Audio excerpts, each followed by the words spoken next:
Hey friends, Sean from Draft Therapy here, and on today's review for you, may the haze be with you.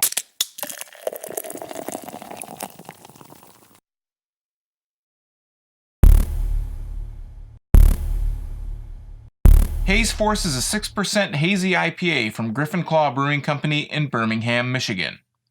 The last hazy beer I had from Griffin Claw was their Nawt a Cawp, which they classified as an East Coast IPA.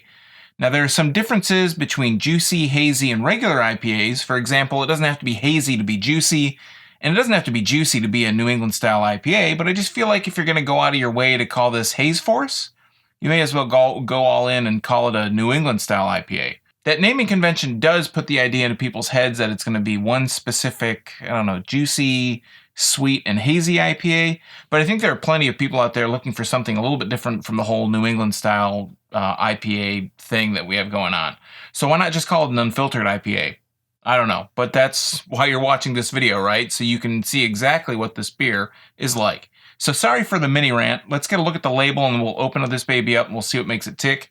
The thing I think that's really cool about this is it's kind of got this whole 80s kind of space theme going on. It has the Griffin Claw logo on the front. It says Haze Force, Intergalactic Planetary Hazy IPA, kind of giving a little nod to the Beastie Boys there. And on the back here, the thing that I do like about, I like most of Griffin Claw's labels. I think they do a really good job. It's minimal. It's kind of got a lot of negative space. But the thing I really, really, really like about it is that on the side here, it always tells you that we're, brewed and bottled at Griffin Claw Brewing Company in Birmingham, Michigan. But then it tells you the style, which says IPA, India Pale Ale, the percentage right up front, 6%, and the IBU, 30 IBU. So if you ever have any question on what exactly the style is or what the ABV or the IBUs, it says right there.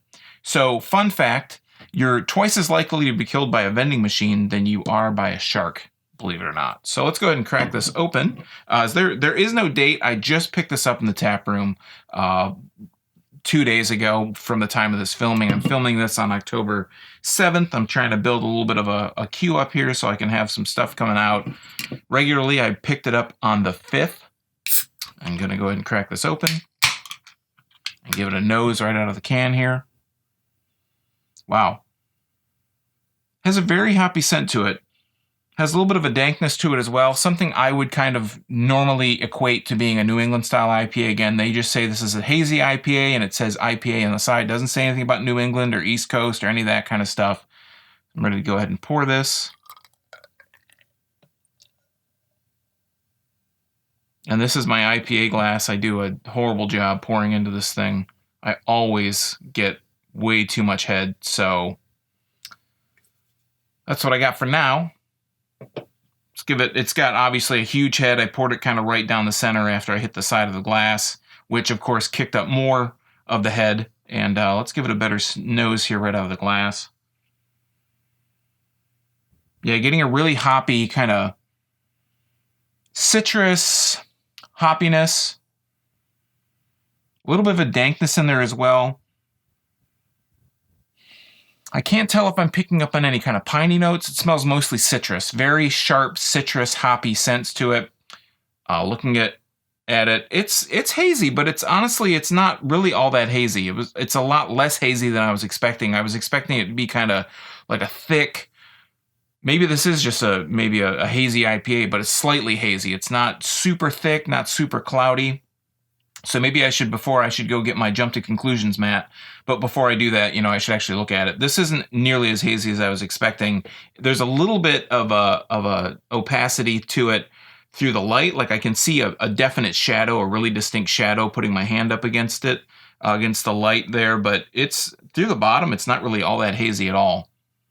But it smells really good. It smells some of that dankness, some of that sharp kind of... It's got a sharp kind of earthy scent as well. Just trying to put my finger on that. I'm going to pour a little bit more in here. Let that head kick up. I'm going to go ahead and dive in. So I've put enough of a nose on it. Cheers.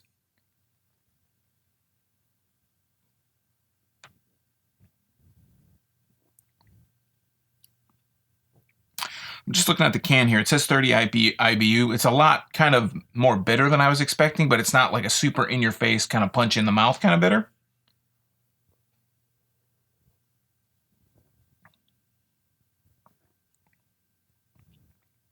It's got like a citrus, definitely a citrus kind of theme runs through the whole way. Up front, it's got a nice kind of, not necessarily an overly sweet citrus taste to it.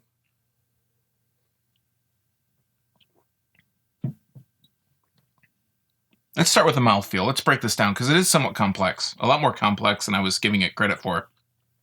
So the mouthfeel is kind of like a little bit on the medium side, a little bit heavier than a fluffy kind of mouthfeel. It has a little bit of a thicker mouthfeel. And then on the taste itself,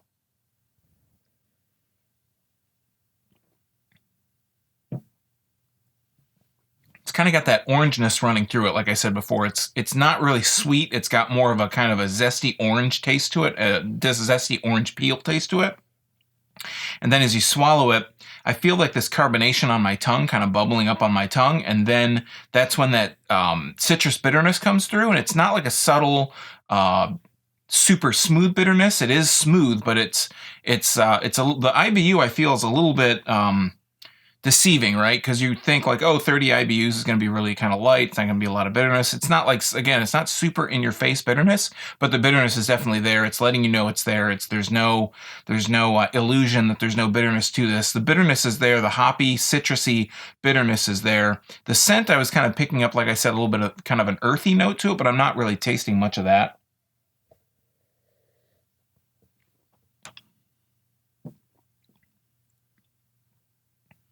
And then the aftertaste, that kind of that bitterness, that zesty orangey bitterness comes back on your tongue. And the aftertaste, I taste a little bit at the beginning with the sweetness of it, the slight sweetness, orange sweetness of it. But then on the tail end, I pick a lot more up on that zestiness as well. And the aftertaste is all of that orangey citrus zestiness again.